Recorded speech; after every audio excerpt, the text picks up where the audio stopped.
काली नजर। माँ, माँ। अरे क्या माँ माँ कर रहा है? बकरी का बच्चा है क्या? अरे माँ, मजाक छोड़ो। मुझे फाइनली वो मेन चौराहे वाली दुकान मिल गई है। अब देखना, आपका बेटा दुगनी स्पीड से पैसा कमाएगा। उफ़ो, ये क्या? मेरी ऑनलाइन मेकअप क्लास चल रही है। इतनी जोर से क्यों बोल रहे हो आप दोनों? अरे मेरी धर्म पत्नी जी, मेकअप क्लास बाद में करना। वो चौराहे वाली दुकान मिल गई है हमको। अरे वाह! रुको, मैं अपनी माँ को फोन लगाकर बता देती हूँ। अरे मैं भी अपने रिश्तेदारों को बता देती हूँ। कितनी खुशी की बात है। हाँ हाँ, मैं भी अपने दोस्तों को बता देता हूँ। 1 हफ्ते बाद रजिस्ट्री है। बस, घर में खुशी का मौका था। उन तीनों ने अपने अपने फोन उठाए और लोगों में बात फैलाना शुरू कर दिया। और रही सही कसर, श्वेता बहू ने अपने पड़ोस में सबको बताकर कर दी। अरे वर्मा आंटी, अब हम भी जल्दी कार ले लेंगे। घर का रेनोवेशन होगा और ठाट से रहेंगे हम भी। अरे, ऐसा क्या हुआ? लॉटरी बाटरी लग गई है क्या? अरे, इस बार चौराहे वाली मॉल में हमको भी दुकान मिल गई है। दुकान नंबर 21, जो एकदम चौराहे पर है। अब ग्राहक बढ़ेंगे तो आमदनी भी बढ़ेगी ही ना। अरे वाह, कितनी खुशी की बात है। मैं बहुत खुश हूँ तुम्हें इतना खुश देख के। बाकी एक बात कहूँ, सबको मत बताते फिरना। किसी की नजर लग जाएगी तो खुशी की खबर वापस लौट जाएगी। हैं? ऐसे थोड़ी ना होता है। अब डरा रही हो। अरे सही कह रही हूँ। काली नजर कहते हैं इस चीज को। जब आप किसी को कुछ बताओ और वो काम बिगड़ जाए। अरे लेकिन मैं तो। तुमने सबको बता दिया ना? हाँ, फोन लगा लगा के। अब बच के रहना। काली नजर बड़ी खतरनाक होती है। श्वेता इतनी खुश रहती है कि वो वर्मा आंटी की बात पर ध्यान ही नहीं देती, जबकि पड़ोस में और भी लोगों से खुशी की खबर शेयर करती रहती है। अगले दिन राजेश बहुत दुखी होकर घर आता है। अरे बेटा, क्या हुआ? मुंह क्यों सूजा हुआ है? मधुमक्खी ने काट लिया क्या? माँ, वो दुकान किसी और के पास चली गई। किसी ने ज्यादा भाव लगा दिया।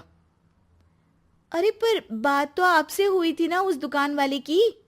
हाँ, आज मैं टोकन अमाउंट देने गया था, तब मुझे पता चला। कोई आकर सुबह मुझसे पहले ही ज्यादा अमाउंट दे गया।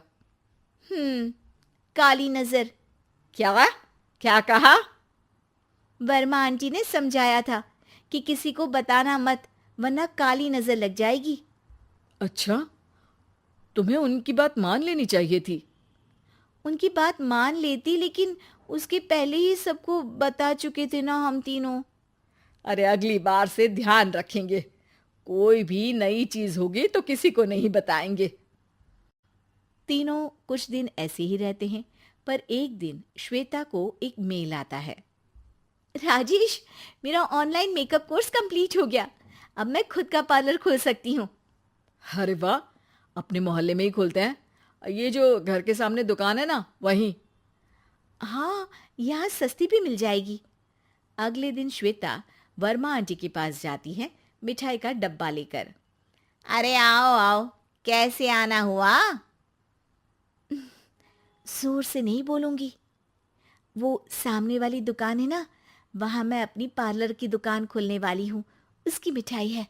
अरे वाह, बहुत बधाई हो तुमको। हाँ, मैं कमाने लगूंगी तो राजेश पर पूरे घर का बोझ नहीं रहेगा ना आंटी जी। ये तो है। पर ये बता कि तूने ये बात किसी और को तो नहीं बताई ना? अरे नहीं नहीं, पिछली बार गलती कर दी थी। काली नजर लगी किसी की और राजेश के हाथ से वो दुकान चली गई थी। सबको मत बताना। चलो मैं चलती हूँ, कल दुकान की बात करने भी तो जाना है। अगले दिन श्वेता दुकान के लिए मालिक से बात करने जाती है। अरे लेकिन दुकान तो हम कल रात को ही किसी को दे चुके हैं।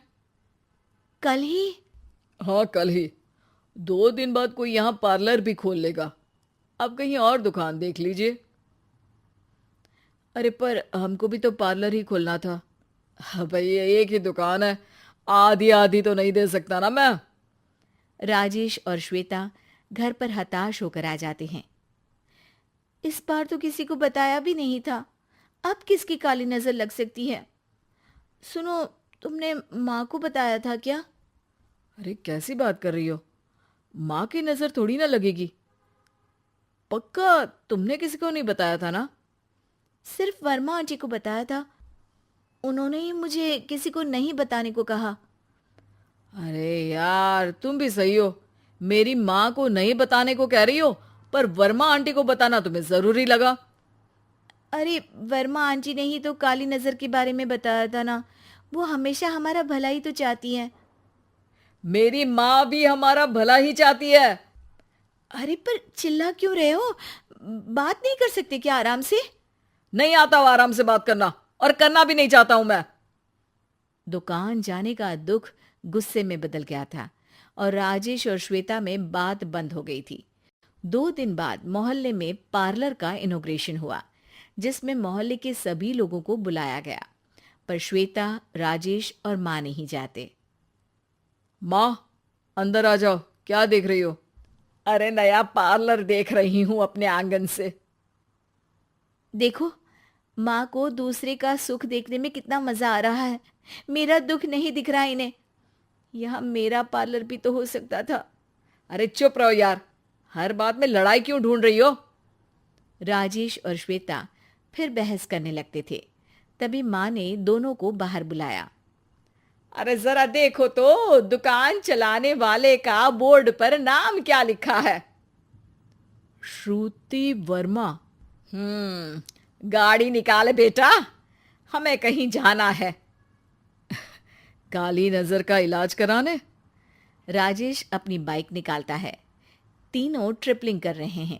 माँ राजेश को उस मॉल वाली दुकान पर लेकर जाती है जहां राजेश अपनी दुकान खोलने वाला था।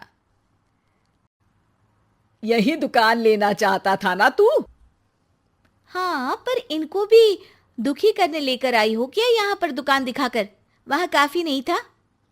अरे श्वेता, थोड़ा सब्र रख, अभी पता चलेगा कि हम यहाँ क्यों आए हैं। बता, इस दुकान चलाने वाले का नाम क्या है? अनुपम वर्मा। कुछ समझ में आया? वो दुकान वाली श्रुति वर्मा, ये दुकान वाला अनुपम वर्मा, और हमारे पड़ोस में हमने उस दुकानों के बारे में बताया किसको था? अब वर्मा आंटी को। मतलब वर्मा आंटी ही हमारा काम बिगाड़ रही है? नहीं नहीं, ऐसा नहीं हो सकता, ये बस इत्तेफाक है। राजेश अपना फोन निकालता है और श्रुति वर्मा और अनुपम वर्मा के नाम फेसबुक पर सर्च करता है, जहां ये दोनों ही वर्मा आंटी के रिश्तेदार होते हैं। श्वेता को समझ में आ जाता है कि वर्मा आंटी की ही नजर खाली नजर है। अब क्या करना है? कोई भी खुशी की खबर हो तो काली नजर से बचना है, यानी वर्मा आंटी से बचना है। अरे पर मुझे ये समझ में नहीं आया कि वो हमारे साथ ऐसा क्यों करेंगी। अरे बेटा, एक सीख है, दूर के आदमी को आपकी तरक्की से कम परेशानी होगी, पड़ोसी को ज्यादा। दोनों माँ की बात में हामी भरते हैं और अगला काम चुपचाप करने की कसम खाते हैं, ताकि आगे से वर्मा आंटी कोई काम ना बिगाड़ सके।